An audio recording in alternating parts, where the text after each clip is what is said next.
গল্পের নাম মাঝির প্রেম। একটা ছোট্ট গ্রামে বাস করতেন রামু নামের এক মাঝি। সে নদীর ঢেউয়ের সঙ্গে সঙ্গী হয়ে জাল ফেলতে এবং মাছ ধরতে ভালোবাসত।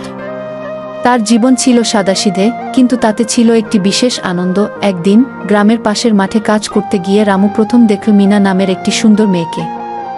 মিনা তার হাসি এবং প্রাণবন্ত স্বভাব দিয়ে রামুর হৃদয় ছুঁয়ে যায়। রামু মিনা সম্পর্কে জানার চেষ্টা করে এবং বুঝতে পারে যে মিনা তার পরিবারের সাহায্যে একা কাজ করে।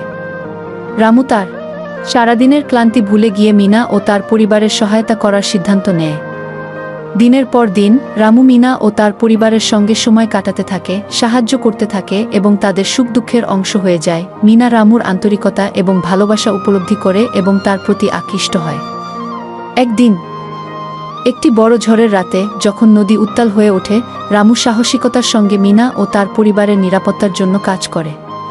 এই ঘটনায় মিনা নিশ্চিত হয় যে রামু তার জীবনের অঙ্গীকারযোগ্য মানুষ। ঝড় থামার পর রামু মিনাকে তার হৃদয়ের কথা বলে দেয়। মিনা তার প্রস্তাব গ্রহণ করে এবং তারা একসঙ্গে একটি নতুন জীবনের শুরু করে।